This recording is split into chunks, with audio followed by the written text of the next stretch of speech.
et bienvenue sur Médian TV. Avec l'omniprésence des tablettes, iPhone et autres ordinateurs portables, nous nous inquiétons sur l'avenir de la lecture. Une chose est sûre, le livre en papier est moins présent dans notre vie. Tout au plus orne-t-il encore certaines de nos bibliothèques, dans nos demeures ou dans nos lieux de travail. Mais est-ce que la lecture baisse pour autant? Difficile de le dire, car la lecture en ligne semble désormais être le moyen privilégié de lecture. Plusieurs plateformes offrent leurs services de bibliothèque numérique. C'est le cas de YouScript qui compte déjà 1 million d'abonnés sur le marché africain. YouScript dont nous recevons le PDG Joan Pirlo de Corbion qui est donc dans nos locaux.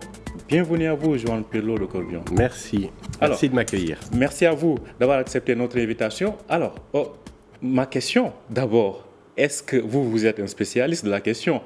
Est-ce qu'on lit autant que dans le passé ou pas? Alors, c'est difficile de le mesurer, mais au fond, quand on voit toutes les générations, en particulier les jeunes qui sont sur leur écran, il y a quand même des mots, il y a des phrases, il y a de plus en plus de textes. Donc j'ai plutôt le sentiment que la lecture continue de se maintenir. Après, il y a la question de l'accès et la démocratisation de la lecture. Et c'est un peu notre projet, de faciliter l'accès à la lecture sur n'importe quel appareil mobile pour favoriser justement le développement et les usages de la lecture. Alors, donc à vous comprendre, à vous entendre, on lit peut-être autant que dans le passé. Peut-être c'est la démocratisation des moyens de lecture qui s'est faite à notre ère. Mais est-ce qu'on lit aussi bien que dans le passé? Est-ce qu'on lit aussi qualitativement? Est-ce qu'on comprend mieux qu'avec des outils numériques? Alors, c'est évidemment une vaste question. Le projet, c'est de mettre la lecture à la portée de main de chaque téléphone, de chaque tablette, pour que au moins le texte et les textes des auteurs marocains, des auteurs ivoiriens, des auteurs camerounais, puissent être accessibles. C'est-à-dire de donner la chance au texte d'être accessible pour des lecteurs. Et le mobile est une formidable opportunité pour cela, que le papier, qui est un confort, qui est un plaisir, mais qui est cher aussi, en particulier pour les jeunes, eh bien que ce papier ne permet pas toujours de rendre possible, puisque la distribution est aussi limitée dans un grand nombre de pays, qu'il y a certes des libraires qui sont très engagées, mais elles ne sont pas très nombreuses non plus. Je pense, par exemple, au Mali, je pense à certaines régions du Sénégal. Vous voyez, et le numérique facilite l'accès à la lecture. Alors, le numérique facilite l'accès à la lecture, mais vous êtes dans ce domaine-là. Votre plateforme compte déjà 1 million d'abonnés sur le continent. On va y revenir tout à l'heure. Oui. Mais que lit-on à travers les bibliothèques numériques? Alors tout. En tout cas, dans notre cas, chez YouScript, c'est une bibliothèque généraliste. On y trouve tout ce qu'on peut chercher dans une bibliothèque, c'est-à-dire des romans, des livres scientifiques, on y trouve de la presse, on y trouve des livres audio qui sont en plein développement, on y trouve toutes les thématiques de la bande dessinée. Tout ce qui plaît à des jeunes, à des moins jeunes, à des adultes. Et ce qu'on remarque, alors c'est variable selon les pays, naturellement, c'est qu'il y a des thématiques qui sont privilégiées. Par exemple, au Sénégal, on est étonné de l'intérêt pour les livres de droit. En Côte d'Ivoire, on va trouver plus de littérature, par exemple. En Tunisie, où on se développe assez bien, on va y trouver beaucoup de livres scientifiques pour étudier, pour réussir les écoles. On a des livres qui traitent des langues, vous voyez, c'est très très varié. Et je pense que cette solution encourage la lecture. Et alors c'est intéressant de voir comme il y a des usages de lecture différents selon les pays. Alors, comme on le voit donc sur ces images, donc on sent qu'il y a un intérêt. On voit la carte de l'Afrique donc avec les différents pays et on sent que la lecture en ligne gagne du terrain. Alors, vous avez tout à l'heure parlé de cette fameuse question de coût. Vous dites que le papier apparemment reste cher. Si on le compare aux plateformes, aux bibliothèques numériques comme la vôtre par exemple, Oui. quelle est aujourd'hui la différence en termes de qualité et rapport qualité-prix? Alors, d'abord le prix. C'est vrai que pour beaucoup de personnes, le livre reste un produit cher. C'est 200 dirhams par exemple, ou 250 dirhams. Ça n'est pas accessible pour tous. Alors que l'offre, par exemple, pour rester concret, de YouScript, c'est 5 dirhams la journée ou 10 dirhams la semaine, par exemple. Vous voyez, on a cette approche de démocratisation. Il y a aussi un autre aspect, c'est qu'il est impossible, dans des réseaux de distribution traditionnels, donc de papier, de rendre disponibles tous les livres qui existent dans le monde francophone. Une très belle offre en langue arabe aussi, ou en langue anglaise, justement. Et c'est aussi une question de disponibilité. On ne trouve pas toujours ce qu'on aimerait avoir pour réussir à l'école ou pour se délasser. Et alors, le papier, l'expérience de lecture sur les mobiles, mais il faut l'essayer. En fait, c'est très agréable. Il faut au moins un smartphone quand même. On n'a pas besoin d'être connecté à Internet non plus chez nous, dans les applications mobiles. Et donc, mais l'expérience est agréable parce par exemple, on peut grossir les caractères, on peut mémoriser ses lectures, on peut se faire des bibliothèques pour faciliter la recherche ou retrouver les livres que l'on a aimés. Mais c'est une question de rendre disponible ce qui n'est pas possible de l'être en format papier dans tous les pays. Alors, qui dit cette démocratisation que vous évoquiez tout à l'heure? Alors, moi, je pense à ces villages reculés, que ce soit ici au Maroc ou dans d'autres pays du continent. Dans certains pays, on a encore le problème d'accès à l'électricité. On pense notamment à ces 600 millions d'Africains dont on dit qu'ils n'ont pas encore accès à l'électricité. Quand on parle d'électricité, on n'a pas encore parlé d'Internet. On n'a pas encore parlé de la disponibilité de la connexion et du coût de la connexion qui est cher. Avec tous ces obstacles, comment pensez-vous que la lecture en ligne aujourd'hui peut être qualifiée de moyen de démocratisation de la lecture? Alors, une solution de bibliothèque numérique ne peut pas évidemment tout résoudre. Il faut quand même avoir l'accès à l'électricité, même si on peut stocker dans la mémoire de l'application mobile un livre pour le lire sans avoir besoin d'être connecté à l'Internet. On parie en fait sur l'évolution évidemment du niveau d'électrification dans le continent, qui est en grosse progression. Il y a de très grands efforts qui sont faits pour permettre d'avoir l'électricité à tous. Mais nous, on ne peut pas jouer ce rôle que d'autres industriels et sociétés jouent pour faciliter ce développement. Vous êtes à l'aval, vous venez animer les facilités qu'offre aujourd'hui l'industrialisation et l'électrification. Alors, une autre question. Tout à l'heure, vous avez évoqué, par exemple, le cas du Sénégal, où on lit des livres de droit, etc.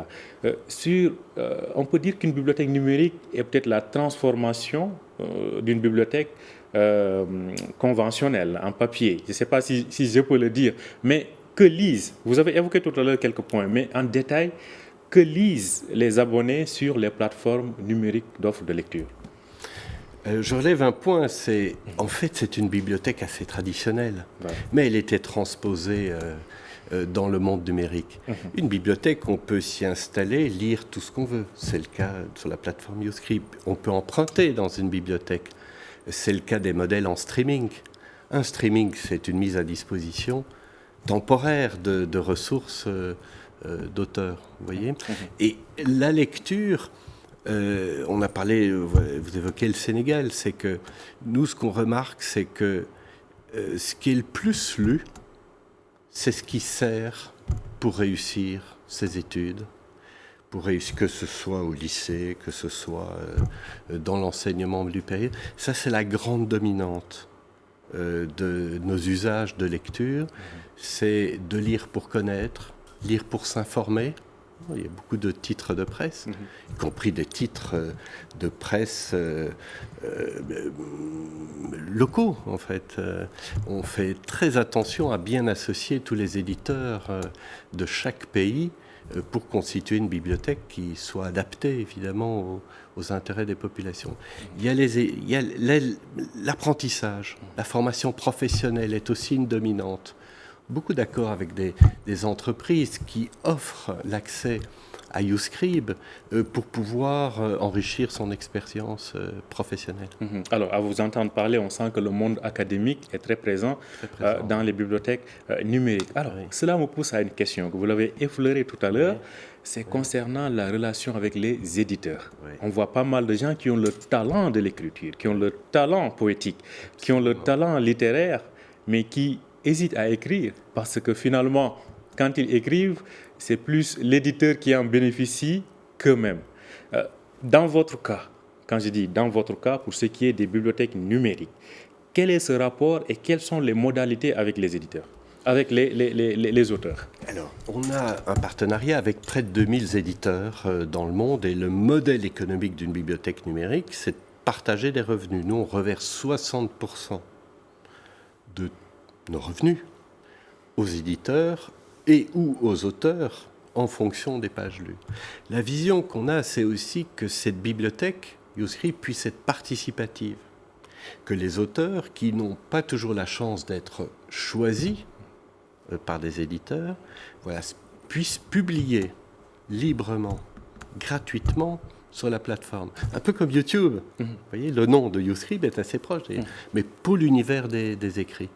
De donner la chance, en fait, à tous les textes, même ceux qui ne sont pas choisis par les éditeurs, d'avoir la chance de rencontrer des lecteurs, en fait. Et le numérique permet cela, parce que un texte est toujours disponible en numérique.